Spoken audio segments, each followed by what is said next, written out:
In early October of 1994, 29-year-old Seattle computer programmer Michael Davis checked in the visitor log for Rocky Mountain National Park, indicating a planned 5-day trek along the North Ridge. The morning fog had not yet cleared over the jagged peaks when he signed the ranger's logbook. The thermometer read 3 degrees above zero, an unusually low temperature for this time of year. Rangers remembered him as a prepared but thoughtful hiker with new gear and a camera who talked about the need to shed the weight of corporate life.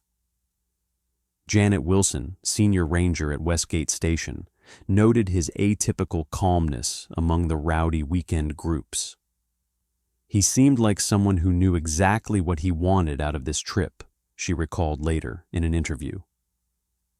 Michael's colleagues at the technology company Blue River Systems characterized him as a brilliant but reserved professional whose career had taken off in recent months following the successful launch of a cybersecurity project. The 3-week vacation he took on Octomere 4 was his first in 2 years of continuous employment. An email sent to his supervisor the day before he left contained the succinct phrase, "It's time to remember how to breathe fully."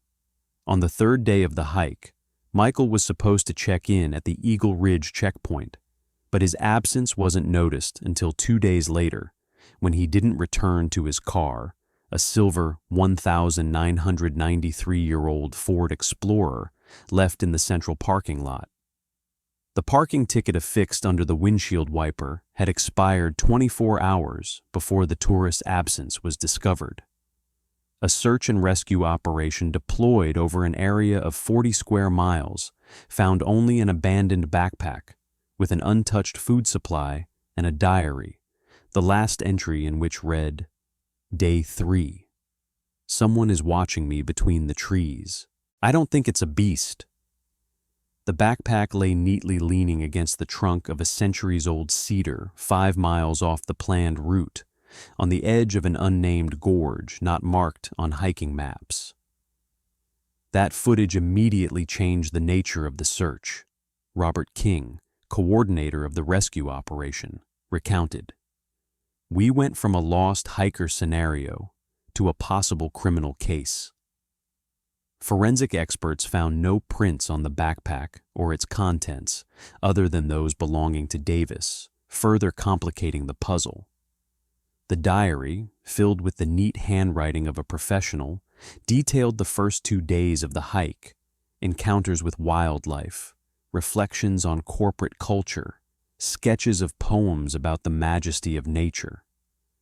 The only oddity was a short note in the margin of the 2nd day. A forester in a blue jacket crossed my path twice. Strange coincidence, or is he following the route?" Weather conditions deteriorated dramatically on the 4th day of the search. National Park meteorologists recorded a temperature drop to -7 degrees and the first significant snowfall of the season. Search and rescue helicopters could no longer effectively scan the area, and tracks on the ground quickly disappeared under the fresh snow cover.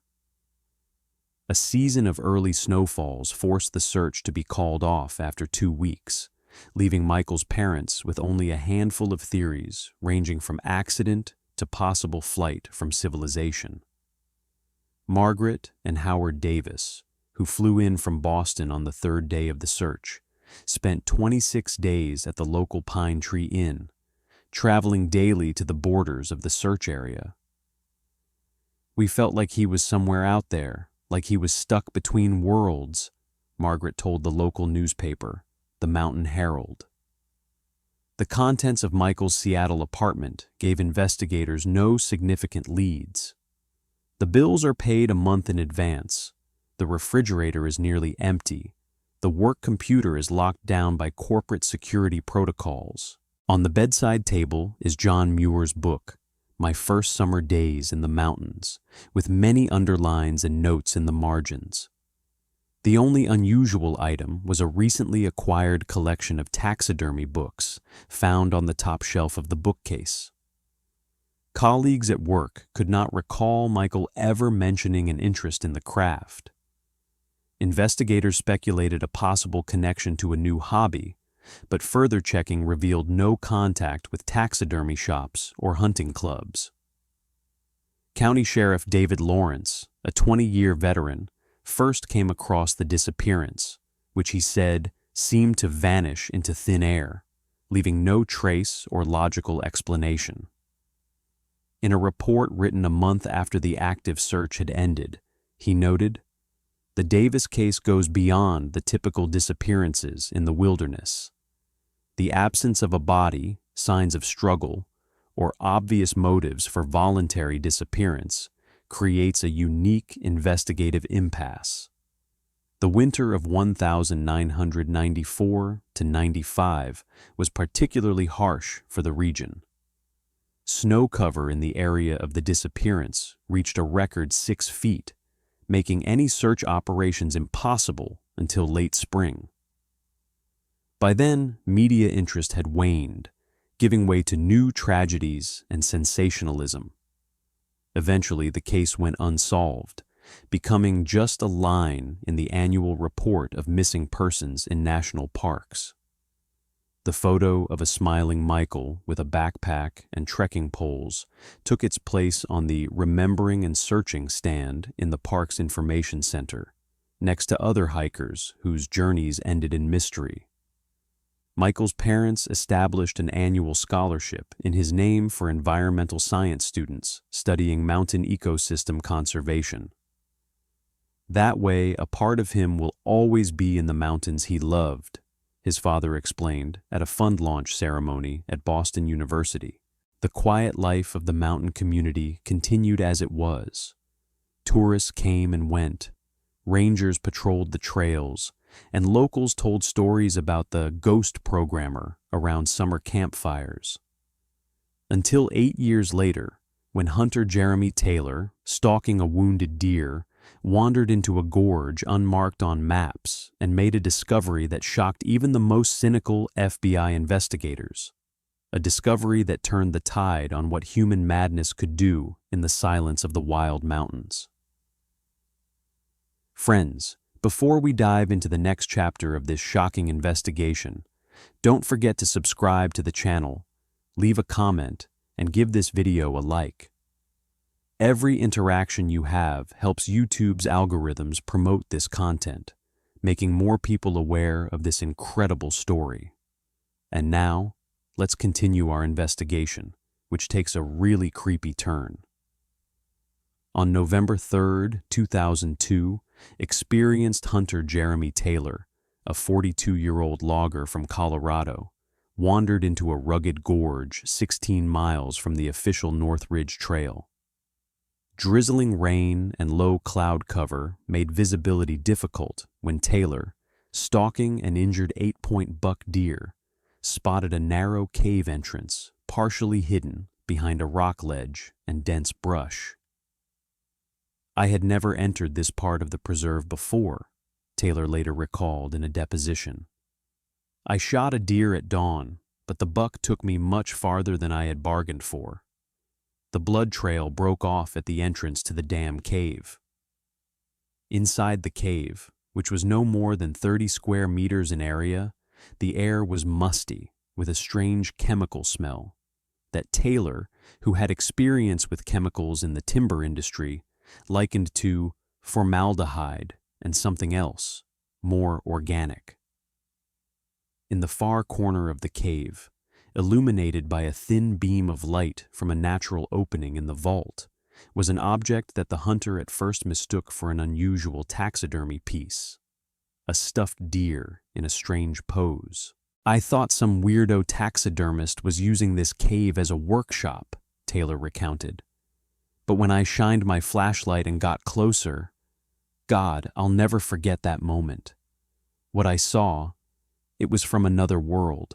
In front of him was a partially mummified human body, sewn with surgical precision into an artificially processed and preserved deer carcass.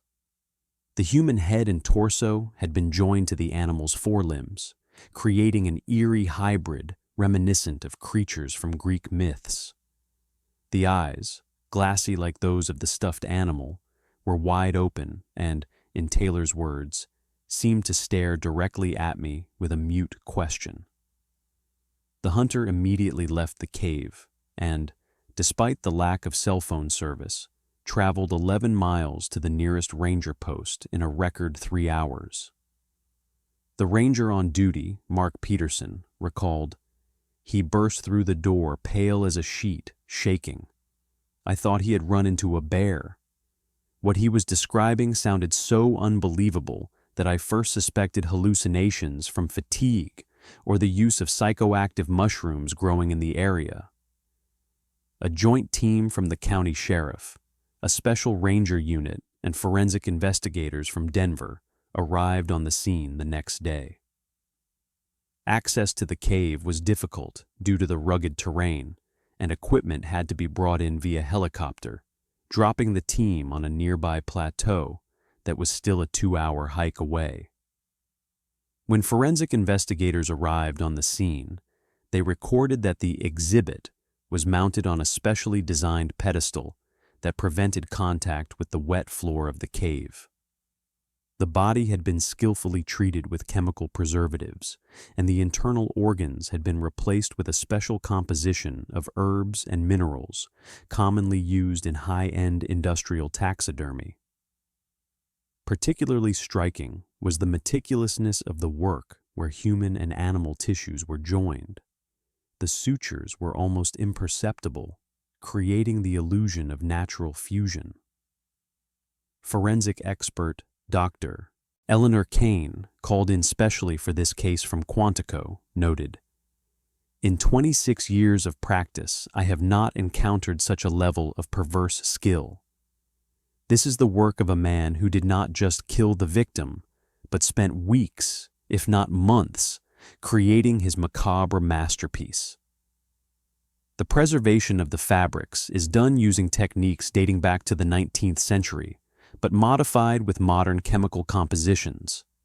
This is not an impulsive crime. It is the result of long planning and execution. X-rays taken directly into the cave using portable equipment revealed a metal framework inside the exhibit that maintained structural integrity and the necessary posture. The bones of the skeleton had been partially replaced or reinforced with polymer implants, indicating the perpetrator's intimate knowledge of anatomy and modern materials.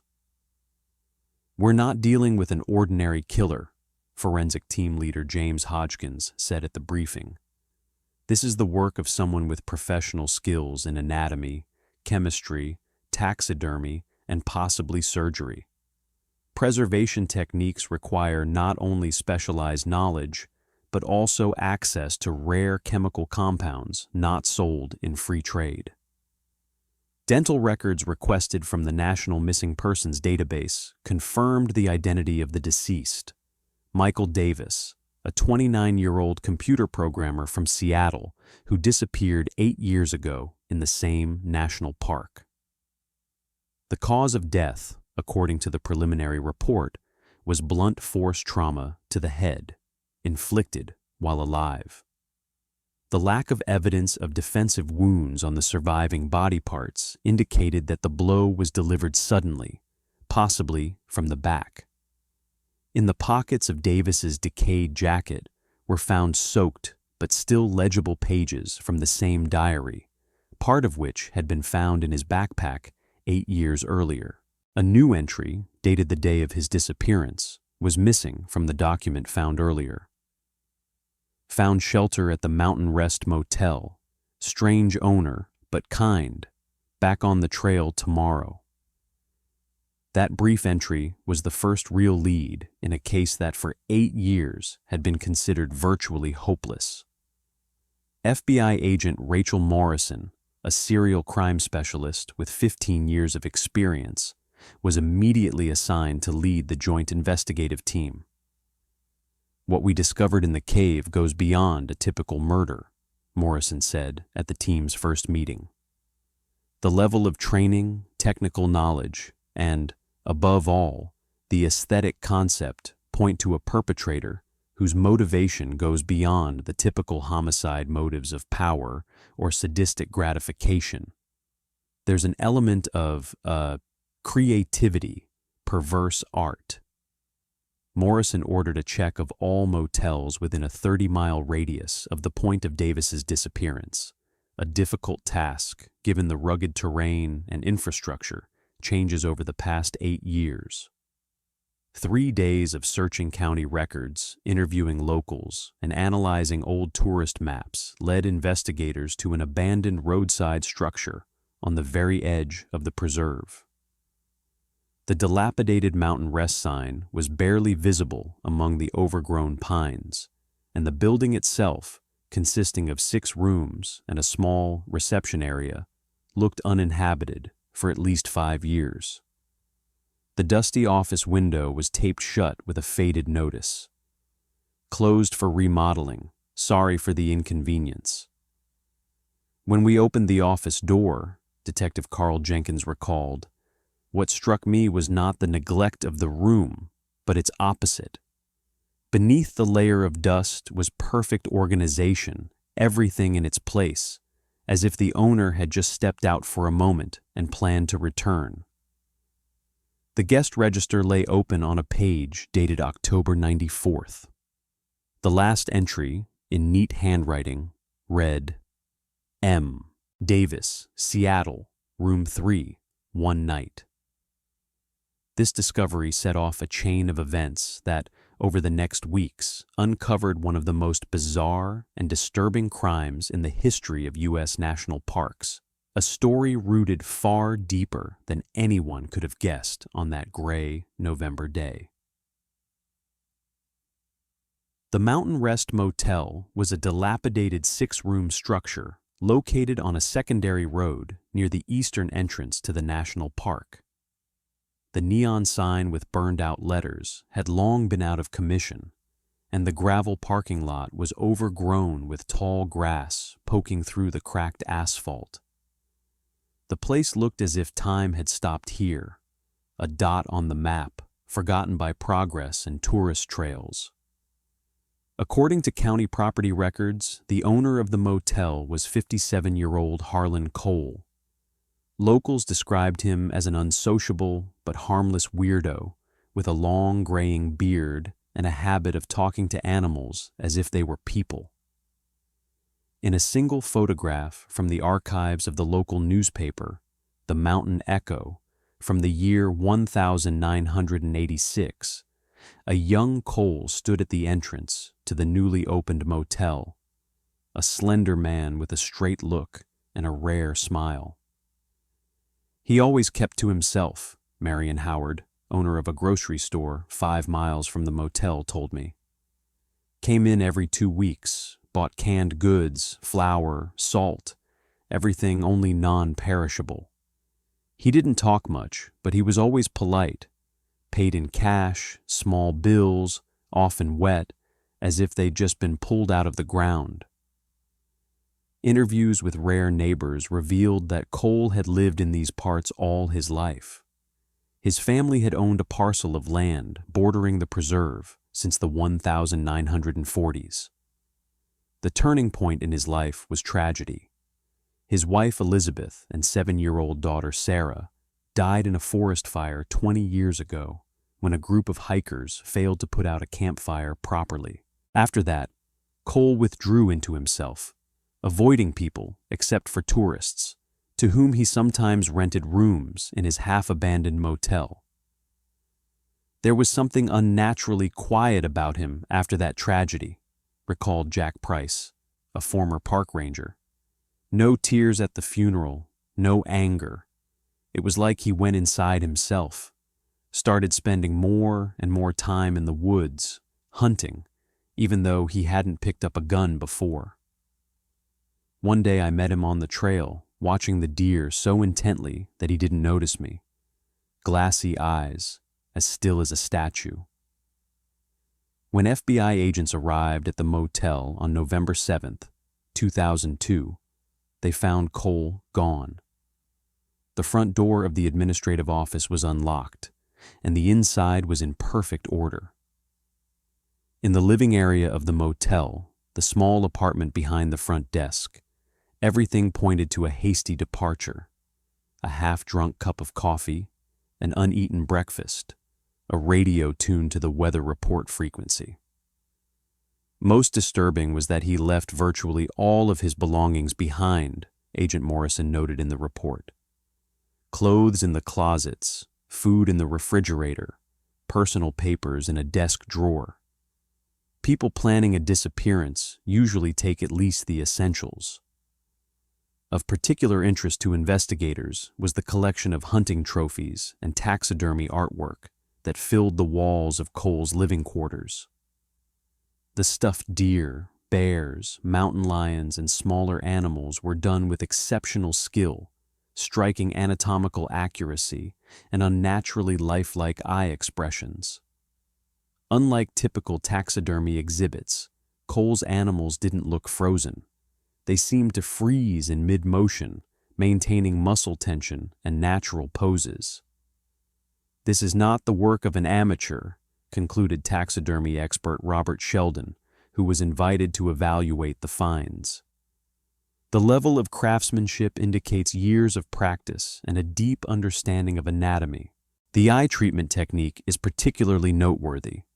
Cole used a rare method of layer-by-layer application of epoxy resin with microscopic flecks, creating a wet surface effect. That's something you don't learn in standard courses. The breakthrough in the investigation came on the second day of the search. Young Agent Timothy Brooks, checking the storage room, noticed a strange sound when he tapped on the back wall. The sound was muffled in the center, but the wall sounded different around the edges, Brooks recalled. My dad was a builder, so I knew that's what hollow construction sounded like. Behind the false wall, cleverly disguised as an ordinary pantry, a narrow passageway leading to the basement room was revealed.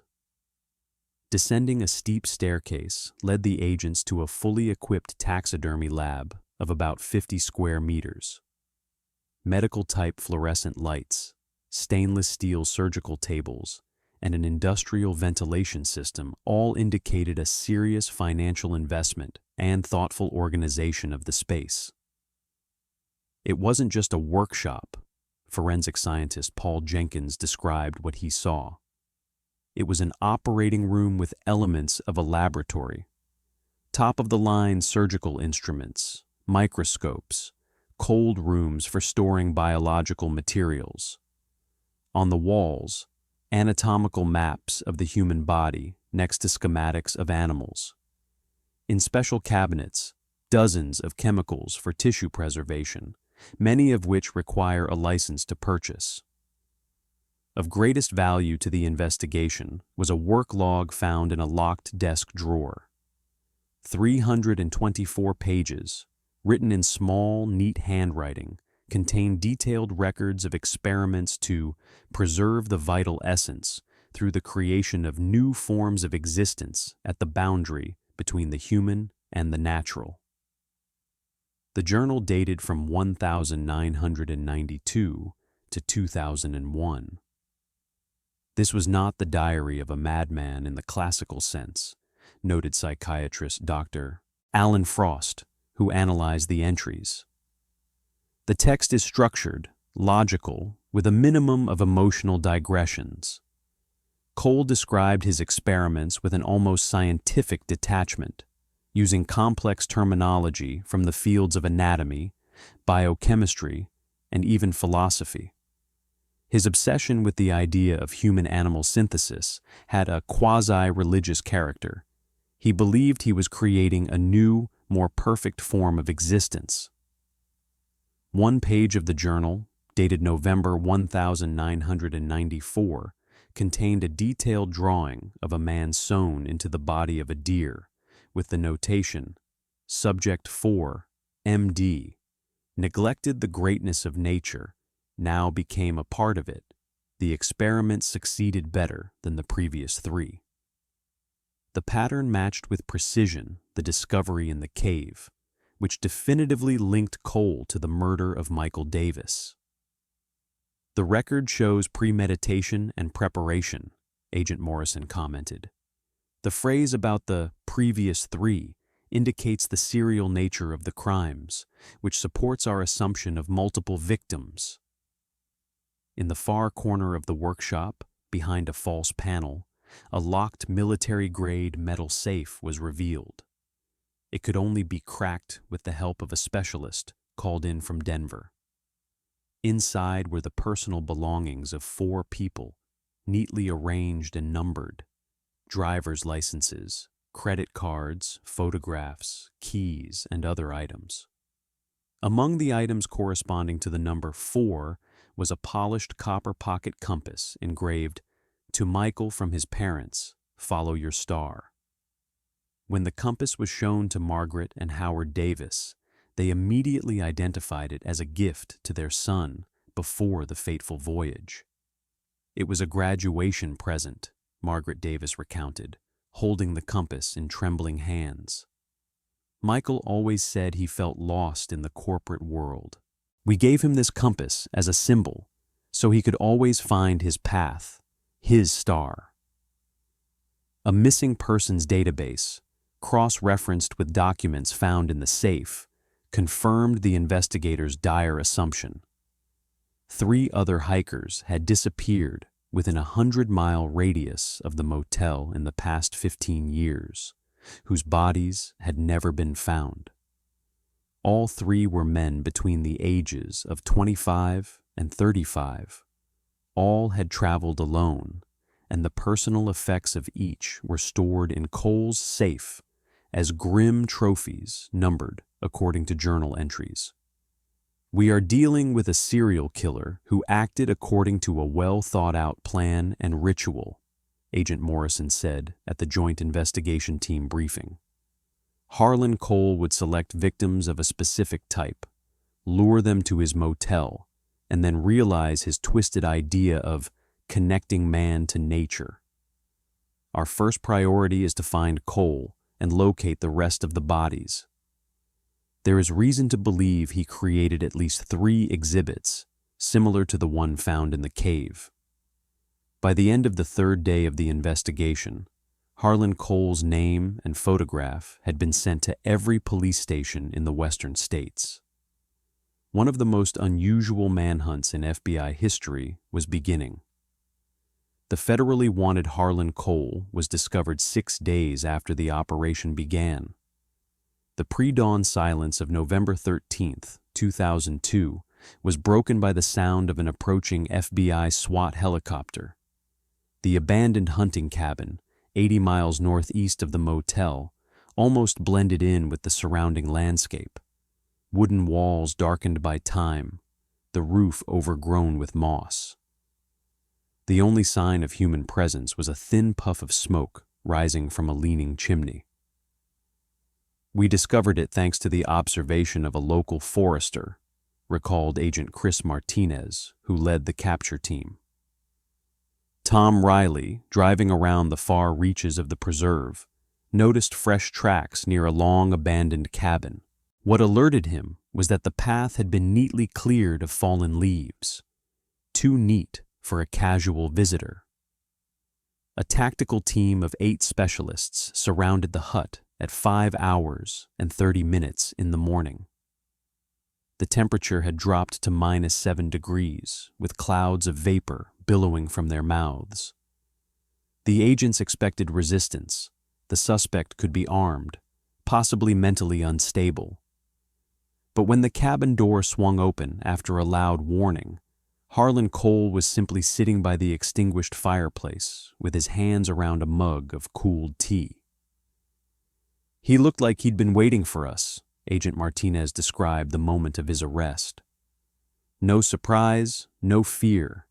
His eyes, light blue, almost transparent, looked through us as if we were an insignificant obstacle in the way of something much more important." When arrested, Cole offered not the slightest resistance. His only words, spoken in a whisper so quiet that the officer could barely hear them, were a phrase that was later put into the record. "I didn't kill them. I gave them eternal life in union with the nature they came to desecrate. The interior of the hut resembled an eerie altar. The walls were hung with photos of the victims, snapshots taken surreptitiously during their stay at the motel. In each photo, Cole had circled specific body parts, arms, head, torso, with a red marker. Beneath the photos were pages of anatomical drawings showing human and animal organs in a state of fusion. The centerpiece was a table with items spread out on it that Cole used in his rituals, the forensic report noted. Surgical instruments of the highest quality, a collection of special taxidermy needles, vials of preservatives, each neatly numbered and signed. Nearby are anatomical reference books with bookmarks and notes in the margins. A psychiatric evaluation conducted by Dr. Elizabeth Morgan, an FBI criminal psychology specialist, found Cole to have a complex paranoid disorder with elements of messianic delusion. According to the report, this pathology was significantly exacerbated by post-traumatic stress disorder following the tragic loss of his family. After the loss of his wife and daughter, Cole's psyche underwent a transformation, Dr. Morgan explained. He created a defense mechanism by processing his trauma into a quasi-religious mission. In his distorted perception, tourists became invaders, responsible not only for the particular fire that killed his loved ones, but for all the destruction of nature in general. Most notably, he did not perceive his actions as murder. In his reality, he was creating new, improved forms of life. Of particular value to the investigation was Cole's personal journal found in the cabin. Unlike the technical journal from the lab, the diary contained emotional reflections and descriptions of the victim selection process. The pages, scrawled in laborious handwriting, revealed the disturbing systematic nature of his actions. "I choose only lone travelers separated from the pack," Cole wrote in an entry dated June 1993. "They have already taken the first step toward transformation by separating from the human anthill. I observe them in the motel, how they eat, how they talk, how they look at the world outside the window. I use these signs to determine if they are worthy of becoming part of my collection of eternal beings. Not everyone deserves that honor." Under interrogation by Agent Morrison and two behavioral analysts, Cole displayed a frightening calmness. He spoke of his crimes with the detachment of a scientist describing an experiment. "Michael Davis caught my attention as soon as he walked into the motel," Cole recounted, folding his hands on the table. There was a longing in his eyes, a misunderstanding of his place in the world. People like that are perfect for transformation. They're already half separated from human existence. I tracked him for 3 days, assessing his potential to connect with nature. Watched him take pictures of trees, but not see their essence. With clinical precision, Cole described how he attacked Davis from behind on a narrow trail, stunning him with a specially modified baton, with a weighted baton on the end. He carried the unconscious body to the motel basement in a specially equipped SUV with a compartment for transporting prey. "The process of connecting with nature took almost a month," he continued, as if reading a scientific report. "The first 2 weeks were spent preparing the deer. The animal had to match the subject's physical parameters. Then the painstaking work of creating a single organism began. It's not just stitching, it's creating a new being, where the boundaries between human and animal are blurred. Analysis of soil and plant debris found in the other victim's lung tissue allowed investigators to determine approximate locations where Cole's other exhibits may have been located. Search teams focused on remote, inaccessible areas of the national park. We found the first body on the 4th day of the search, Daniel Watts, head of the search team, recounted. In the quiet Pines Valley, 3 miles from the hiking trail, there was a huge hollow trunk of a centuries-old tree. Inside, we found the body of a young male, fused to the internal structure of the tree. Roots ran through the limbs like veins. Everything indicated that Cole had performed a complex procedure to integrate human remains into the tree's living organism. The second body was found in an even more unexpected place, inside the enclosure of a giant stuffed bear mounted in the park's abandoned information center. The figure of the bear standing on its hind legs was a popular backdrop for tourist photos until the center closed in 1997. Cole created a hollow structure inside the stuffed animal, explained medical examiner Dr. Richardson. The victim's body was processed using the same technique as in the Davis case, but with deeper integration with the bear's anatomy. Human arms were joined to bear paws at the cellular level, creating the illusion of a natural hybrid. The most surprising twist in the investigation was Cole's admission that he did not act alone. He said he was assisted by 2 other locals who shared his philosophy of returning people to nature. "We are the keepers of true harmony," Cole stated in one of his interrogations. "My work would not be possible without the help of my brothers in spirit. The forest speaks to us, guides our actions. We are but the executors of its will." The names of the accomplices, Richard Klein, a 62-year-old former taxidermist, and Thomas Mallory, a 48-year-old former sanitation worker, were identified from Cole's diary entries. Both were arrested within the following week.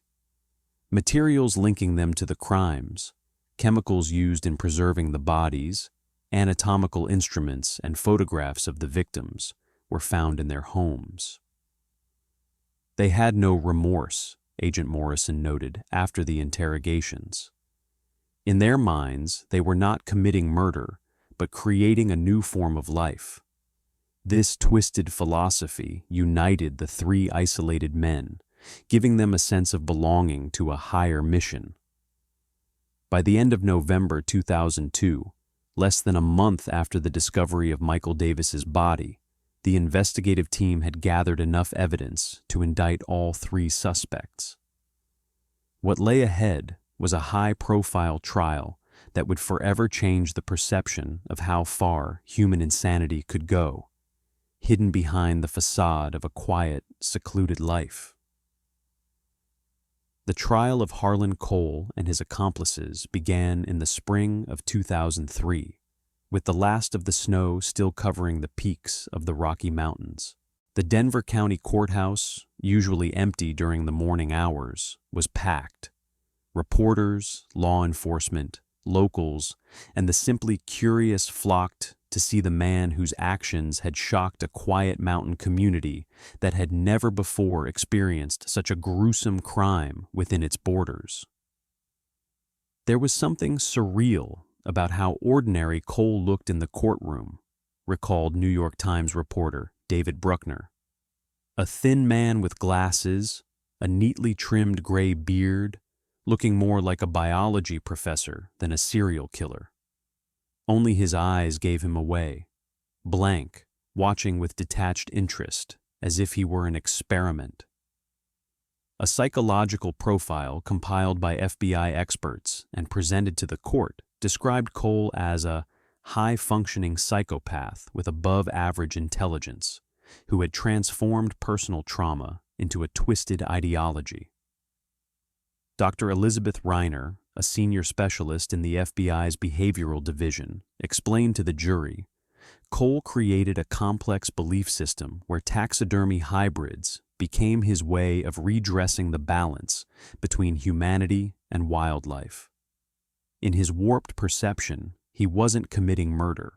He was creating a higher form of life, saving both nature and humans at the same time. Witness testimony and investigative files revealed an even more disturbing picture. As it turned out, Cole had created something of a mini cult among some local hermits. Capitalizing on their isolation and distrust of the outside world, he spent years spreading his radical views about the sanctity of unspoiled nature and the sin of tourists through informal meetings and samizdat pamphlets. He was very persuasive, testified former forester James Holden, who knew Cole for more than 15 years. Spoke quietly but with such confidence that he made you question the most obvious things.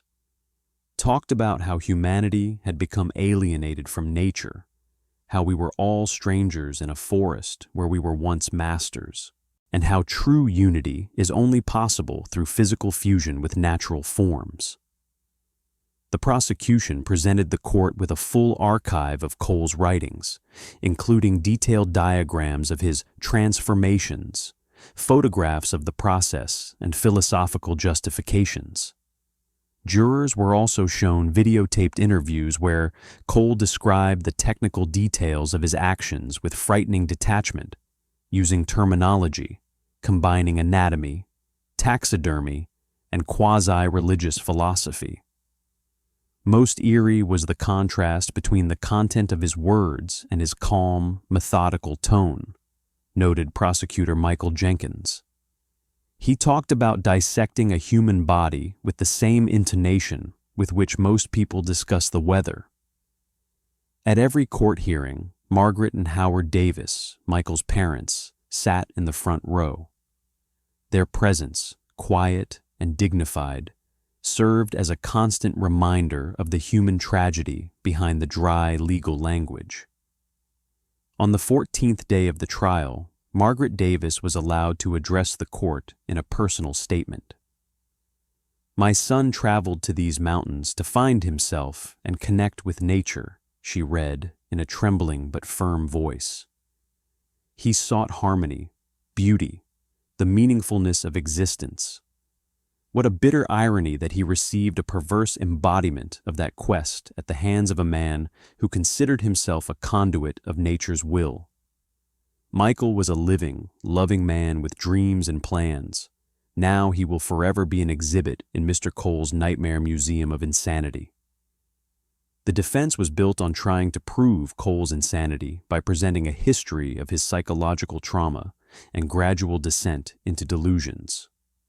However, an examination by 3 independent psychiatrists found that despite his obvious impairments, Cole was fully aware of the nature and consequences of his actions. He demonstrated highly organized thinking, careful planning, and elaborate measures to conceal the crimes, concluded Dr. Ronald Fisher, the lead forensic psychiatrist. His actions were guided by a distorted but consistent logic. He understood that society considered his actions criminal and took steps to avoid detection. After 6 weeks of hearings and 2 days of deliberation, the jury reached a unanimous verdict. The federal court sentenced Harlan Cole to life in prison without parole. His accomplices, Richard Klein and Thomas Mallory, received sentences of 30 and 23 years, respectively, for accessory to murder and desecration of human remains. The verdict was expected, but brought no real relief, Howard Davis admitted in a post-trial interview. "Justice has been done in a legal sense, but nothing will bring our son back to us, and nothing will erase the images we saw in that courtroom from our minds." The psychological impact on the region has been as profound as the trial. Tourist traffic to the national park dropped 30% the following season. Locals spoke of the Cole curse and poisoned forest. Some families who had lived in remote areas for decades chose to move closer to cities. This case shattered the sense of security that the mountains provided, explained sociologist Carol Martinez, who has studied the impact of crime on mountain communities. Isolation used to be perceived as an advantage, a source of peace. Now it's become associated with danger, with the possibility of a hidden threat around every turn of the trail. The National Park Service has responded by instituting a new system for tracking solo hikers. Mandatory trail registration, checkpoints requiring electronic marking, issuance of personal emergency beacons. Measures that might have saved the lives of Michael Davis and other coal victims if they had existed 8 years ago.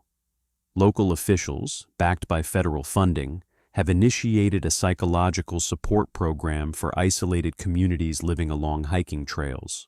Mobile teams of psychologists and social workers began making regular visits to remote areas, identifying signs of potential psychological problems and helping to integrate closed groups into the broader community. Cole's case showed the dangers of prolonged isolation combined with untreated trauma, noted program manager Janet Wilson. When a person is left alone with his distorted ideas, without the corrective influence of the community, even a small psychological aberration can develop into a full-blown delusion with disastrous consequences.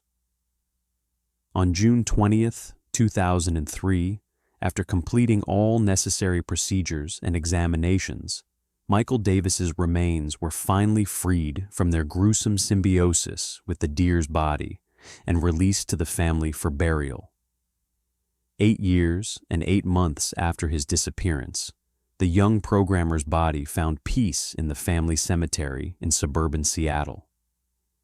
On a simple granite headstone, in addition to his name and dates of life, was engraved a phrase from Michael's last letter to his parents. "In the mountains I feel closer to the essence of life, as if I'm becoming part of something bigger."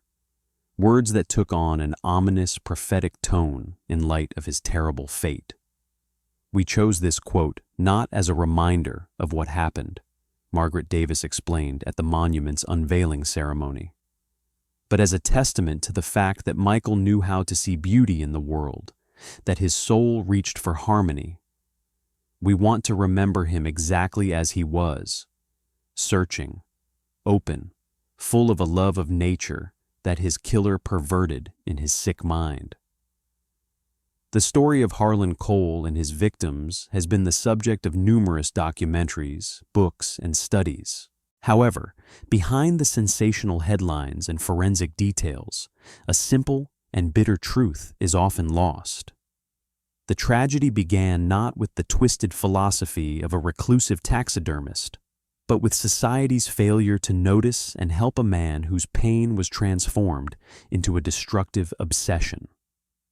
The echoes of this story still echo in the mountains, reminding us of the fine line between solitude and isolation, between passion and obsession, between the search for meaning and the loss of connection with reality.